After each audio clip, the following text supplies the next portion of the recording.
What's up, everybody? It's Lance with Love to Hate and Hard to Master, back again with another preview video.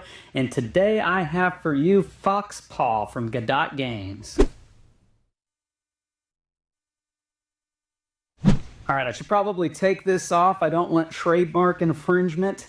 So yeah, this is Foxpaw. It is from Godot Games. It is running on crowdfunding right now, so make sure to check out that link down below in the description of this video after you watch it.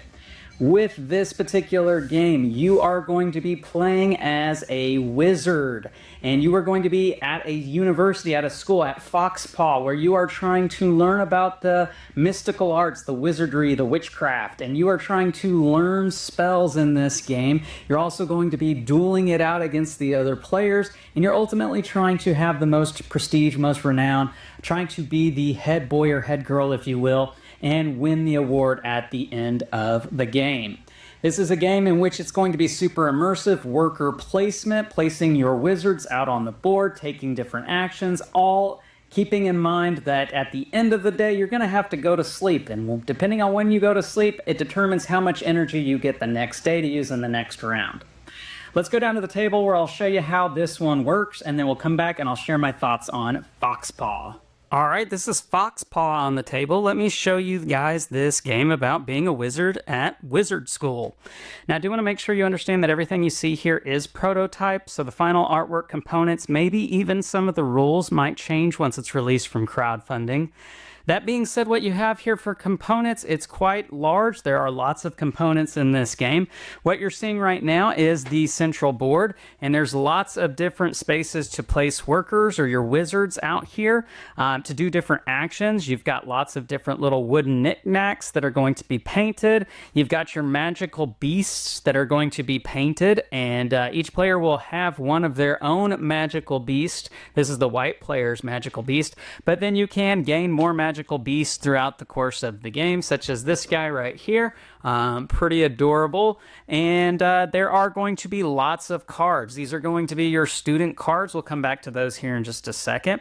But you have your magical beast cards and the different beasts that you can try to get throughout the course of the game and the different abilities that they're going to give you. Unicorn, Tibble, Fire Owl. You also are going to have different professors in the game, and the professors are going to side with certain houses. And while we're talking about houses, let's show you some of the player boards. So there are going to be 4 houses in the game. Aquatis is going to be the blue house.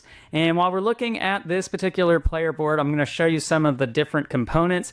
You're going to be keeping track of your different resources on your board, moving your different wooden components. This is going to be your energy track right here, moving it all the way up like that. Your hearts are going to be over here on this track. Your strength is over here, and your knowledge, your intellect is going to be over here. These are going to be your wizards. They are going to be painted meeples. Pretty cool. And then you've got other little markers and places to put your magical beasts. Your magical beasts act as extra workers that you will be placing out on the board. You do also have some gems in the game. And let me show you the other houses in the game. I mentioned Aquatis. You've got Ignis, that's the red house. You have Trifrost, the white house. And you have Shadowvane, which is kind of like maybe Slytherin, the bad guys, if you will. They are the purple house, or black house, excuse me. Now, what you will be doing in this game, there are lots of other components. I did forget real quick, you've got lots of wooden components, wooden resources. These are going to all be painted. Look at these boxes, pretty cool. They're painted like goods and leaves here. So anyhow, yeah. Lots of different components, lots of different cards. Can't fit everything into one video here. And while we're on that note, this is not going to be a complete rules overview. This is just going to be just a general idea of how this game plays. Ooh, I forgot one of the most important components, and that's the wands. Check out these wands. Now, these are going to be your more fancy wands that are... These are hard plastic, and they are engraved and made to look like actual wands, so that's really cool. And guys, this is just prototype, so yeah. But if you don't get those, then you do have these cardboard ones that are actually still really pretty cool. So these are going to be your wands, and we'll come back to these as well. Now, how this game is going to work, as I mentioned, this is a worker placement game in which you are going to be placing your different wizards along with your magical beast. Here's the blue player's magical beast, keeping it on your board. And you'll be placing these out one at a time, starting with the first player. And you'll be placing them into the different spots on the board. But you always have to place one of your workers in the dormitory going to sleep. And whenever you do that, you're signifying whether or not you are going to go to bed early, getting lots of energy for the next day. Or if you're going to stay up late and go to the Midnight Carnival, which is going to get you some mischief, which can help you, give you some bonuses, but it is going to mean that you're staying up late, so you're not getting as much energy, and you're going to be waking up later the next day, going later in the round. Going to bed early lets you go early in the next round. So, how this game is going to work, starting with whoever is first on the sleeping track. They're going to be the first person on turn order, which is over here. They are going to place either one of their wizards or their magical beasts and taking up one of the spots anywhere on the board, such as maybe this spot right here. Now, if there is an icon on it, it's something that you're going to pay, and you will gain whatever is listed next to it. Now, if it has a sun icon on it, then you're going to get that immediately by when you place your worker in that spot. But if it does not have one of these sun icons, say for instance this spot right here, then you aren't going to do that immediately. You're going to activate that after everybody has placed all of their workers. You place one of your workers, and then it's going to be the next person's turn to place their worker. And if they end up going in the same spot that you're in, obviously they're going to go in a spot below you. And then the next player will go. And once it comes back around to you, you can place one of your workers. Now, as I said, you will have to place one of your workers in one of these two spots, but you cannot place your magical beasts in one of those two spots. It has to be you yourself as the wizard going into that spot to go to sleep. That doesn't have to be the last thing that you do on your turn. You can do that at any point on one of your placements. You just have to do one of your placements in one of these two spots. Now, your magical beast can pretty much go anywhere else for you. You just cannot put your magical beast in the dormitory. So let's cover what some of the spots are going to do for you. And again, I'm not going to be able to cover everything in this game. I'm just going to try to hit the highlights. Now, when you go to one of these spaces over here, I mentioned that you get to do that action immediately. This is the first thing that's going to happen. And a lot of these spaces are going to either give you resources or they're going to give you cards, such as the magical beasts. So let's look at some of the magical beasts, and there'll be a small market of these available. I just don't have space to keep all of these on the board. But you could take one of these magical beasts, and they're going to give you an immediate benefit in addition to having that magical beast to help you out throughout the course of the game. And so lots of different specialties that special things that these are going to do for you, as well as the really fantastic artwork that adds to the gameplay experience, the theme of this, just lots of different little critters for you to oogle over and really enjoy having them in the game. So magical beasts give you little boons and extra additions to your gameplay experience. And some other things that you're going to be getting over here are prophecy cards, which are going to be these little tiny cards that are kept off frame. And basically these are going to be things for you to try to work towards and achieve different in-game goals. And once you fulfill these, they're going to be worth stars for you, which while we're on it, let's talk about stars. So how this game is going to score for you, you're going to keep track of your stars on this track up here at the top. And then periodically after the end of certain rounds in the game, there's going to be intermittent scoring. And whoever has the most stars at that time, they're going to earn victory points, which are kept tracked down here at the bottom of the board. And then your stars are going to reset for the most part. There are stars that you will get that are permanent for you, and that comes as a result of your student. I didn't really talk about this yet, and this is something that happens at the very beginning of the game. You are going to pick who your student is. You'll get two of these, and you'll choose one of the two for you to play as, and that's going to be who you are throughout the course of the game. So we've got Jaden, we've got Donnie here. Now, Donnie's parents really want him to be in Shadowvane, whereas Jaden's parents, they really don't care. They want him to just be in any house. And then some children, some students, if I can find one, they are going to be orphans. They don't have parents to really kind of push them into a house. So there's really no direction for Valerian here. But if you were to go with one of the houses that your parents want you to go with, well, then you're going to start the game with 2 stars and 2 money at the beginning of the game. However, if you choose to forge your own path and not go that direction, so say I play as Donnie, but I don't want to be Shadowvane, I want to be one of the good reputable houses. I don't want to be in Slytherin. Well, then you're not going to get these bonuses because your family has kind of like abandoned you at that point, and you'll cover up these different bonuses, but what you will get, you will have your house, whatever house you end up picking, is going to give you a skill. Now, if you went with your parents' house, you're only going to get the top skill. But if you went and forged your own path, well, then you are going to get the top and bottom skill, different special abilities that make the game a little bit asymmetrical for you that you can use throughout the course of the game.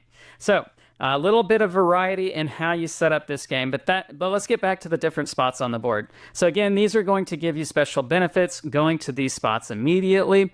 Magical Beast Prophecy cards. They're going to let you peek at the events that are going to be happening over here on this side of the board that are going to be happening at the end of certain rounds. And these are kept face down, and if you want to look at these, you have to come over here and take on some darkness. Now, darkness is going to be a bad thing for you, as whoever has the most darkness at the end of the game, they're going to lose points, so you want to manage how much darkness you're taking, but these darkness cards are going to give you special things throughout the course of the game as well. So there's not just bad parts about having darkness. You just want to manage how dark you go. But anyhow, it lets you look at these special events, and each event is going to be something that you're going to do, and the rule book tells you out the storyline of what this special event is doing. But basically, you're wanting to try to have the most in certain categories, certain resources. So the most strength and the most energy to earn more stars. And again, those stars are going to convert into victory points for you. So the stars are really what you want.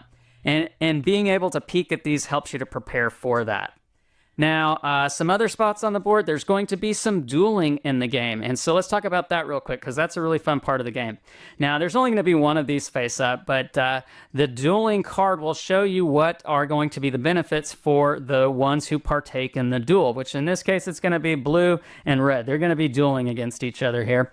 And when you duel, each player who's in the duel, they're going to take one of the wands, and they will close their eyes. And on the count of 3, they're going to hold their wands in some sort of specific position. If they hold them completely upright like this, then that means that they are yielding. They are holding back. They're not going to be attacking each other.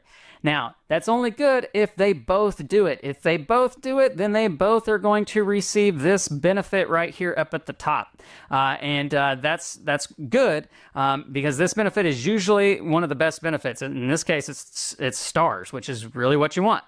But players could choose to attack each other. And so if you attack each other, you're pointing the wand at the other person.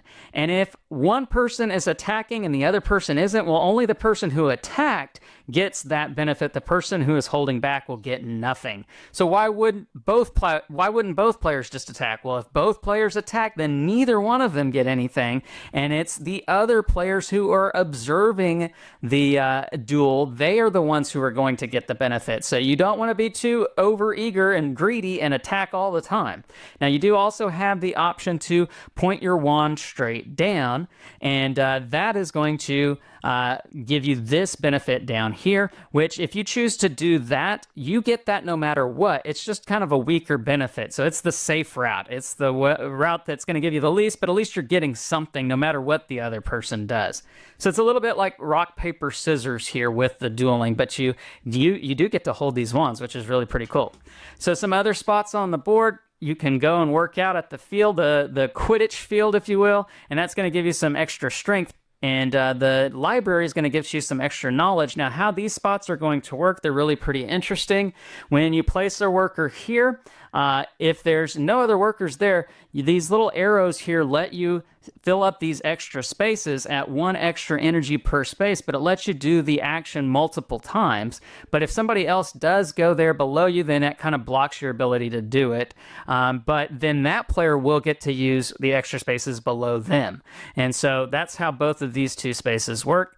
This space right here is going to let you purchase wands and brooms, which the wands and brooms are going to beef up your stats. I'll show you some of those cards real quick. There are going to be 2 different levels. So here's your different levels of brooms, and they're going to give you extra stats, extra stars for you to get, or maybe mischief, some bad things. So yeah, that's how these are going to work for you. The wands work in a very similar fashion.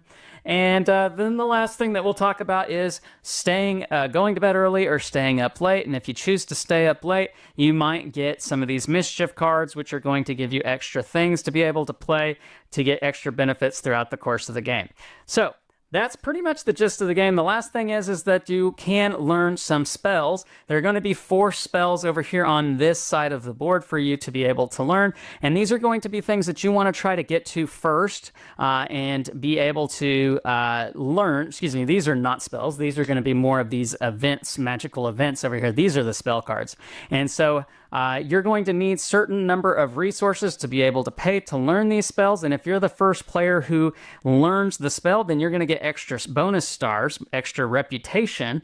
But these are also first come, first serve. Only so many players can learn these spells before they fill up. So you want to try to get to these first and learn these different spells before it's too late. And that's pretty much the gist of the game. You'll be doing this, putting out your workers, resolving all the spaces after everybody has put out all their workers, and then depending on what round it is, there could be an event for you to play through. There's going to be intermittent scoring like I talked about, and then you'll reset the board, putting out new cards. The professors, like I mentioned earlier, they're going to side to certain houses, and if they side on your house, then it might mean that you don't have to take those mischief darkness cards. But if they side against you, then you might have to take extra darkness cards if you have to take them. So you really want to pay attention to who is the professor on duty at that particular time, because that could sway what you end up doing at that particular point in the game. Lots more going on with this game. Can't cover it all, but that gives you a pretty good idea of how this game works. Let's go back up top where I'll share my thoughts on Foxpaw. All right, we're back. And Foxpaw. Now, this is a game for 2 to 4 players, ages 12 and up. Takes about 90 minutes to play. And the first thing about this game, I mean, just wow, look at it. This game is spectacular. The artwork, the components for this one, just top-notch, out of this world. This is just a prototype that I received, and so I can't wait to see what the final copy looks like. I got a chance to preview another game for Godot Games, and that was Among Us, and so that was a really cool game as well, social deduction game, but that was top-notch production on that one. Components-wise, it was spectacular. This one is right there with it. This one has all these different components, the wands, the boards, the cards, the meeples. Everything about this game is spectacular, super immersive. I think this game is probably one of the most immersive thematic Euro games that I've ever played in my life.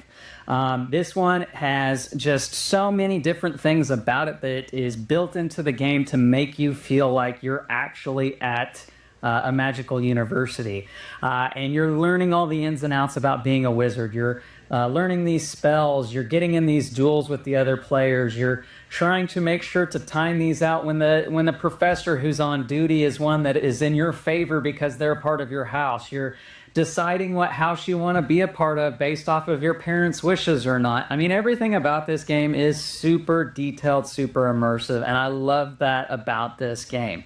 It makes the game so much more fun, and the theme is just dripping with this one. Gonna throw out Harry Potter out there because I'm sure a lot of you out there looking at this and you're like, oh, Harry Potter, yeah. Well, pretty much ever since Harry Potter came out, and there's been a plethora of Harry Potter-esque games that they're, you know, either has the licensing, the branding of Harry Potter on it, or they've been like Harry Potter. There's not really been one that gives you that feel like you're actually at Hogwarts, that you're actually a student learning the ins and outs, like kind of living out what you saw in the movies as they're going to class, as they're learning from the different professors, and you're learning potions, and you're learning the mystical dark arts and that sort of thing. you actually get that experience in this game. So this is unlike any other wizardry game out there that I'm aware of. Really truly does make you feel like you're actually living out what you see in some of those movies. I love the aspect of there being the dark arts, if you will, and trying to balance that out, not wanting to lose too many points when it comes to that. But then at the same time, you're kind of like leaning into your house and you're trying to be a specific type of person, like a character. This is a little bit like an RPG kind of in that sense, as you're kind of developing this character and leaning into those different roles and ideals and just trying to be the wizard who you want to be in this game. And at the same time, trying to beat the other players, getting into those duels and betting on the other players when they're in duels and using your magical beasts. I mean, there's so many different things about this game. Lots of different paths for victory. Let's talk about the gameplay on this one. Lots of different paths for victory, lots of different ways to get points. So this is a worker placement at its heart, at its core, placing your workers in the different actions, trying to get resources. So you're managing your resources in this game. And again, all the while using that timing mechanism of when do you go to sleep, when do you go to bed to get that energy, when do you stay up to go to the Midnight Carnival to get extra bonuses and boons. Really interesting choices to be made in this game. And the game plays fairly quickly. It's 90 minutes long, and for it being a 90-minute game, it feels like it should be even longer than that, but it definitely has snappiness to it. I'll say the most maybe complex part of this game is the setup, is just trying to get all the pieces out on the board, because it does have quite a few pieces, hence the reason why we're featuring it on Hard to Master and not Love to Hate, because it is a little bit intensive and then maybe intimidating seeing it out on the table. I'm sure maybe as you saw the rules portion of the video, you might be getting that vibe from it. So don't know that I would recommend this playing with non-gamers like we would feature on Love to Hate, but definitely would on Hard to Master, playing with maybe your medium weight gamers. Even your hardcore gamers are going to enjoy this one, because this is a solid Euro experience with this game. If you like worker placement games where you're balancing out these different resources, you're definitely going to enjoy this particular one. But really, folks, the highlight of this game is just how much theme is jam-packed into this game, and every bit of it ties back into the gameplay experience. It's not just theming for theming's sake. I mean, as you saw with the dueling part, right? Like, how you position the wand is going to determine what you are doing with your action in the dueling battle portion of the game. And betting on that, trying to figure out what do you think other players are going to do. So there's a little bit of bluffing going on with that. There's a little bit of metagaming going on with that. And that's all just wrapped up into the theme. And that's just one little small facet of what this game has to offer. That's not even like maybe one of the big highlights of the game. That's just one small thing that happens in the game. So really interesting concept that there's lots of different little sides to this game, lots of different facets to this game. And they all kind of blend well together to make this immersive experience of being like you're at Hogwarts, or in this case, Foxpaw. So I had a great time with this game. I'm super pleased that they sent me a copy of this to check out for them. This is not a sponsored video. This video is no charge on this. We did get, obviously, this prototype copy of it, so I do want to make that aware to all the viewers out there. But again, these are just my honest opinions on this game. But it's a really cool and unique game. You definitely need to check it out. It is running on crowdfunding right now, so make sure to check out the link down below in the description of this video now that you've watched it. Leave me some comments about Foxpaw and Godot Games while you're down there. If you like this video, please, please, please hit the thumbs up, subscribe to the channel, and hit the bell icon to be notified of all of our great new content. I'm Lance, and this is Hard to Master, where we take a look at games that are hard to master. We'll catch you next time.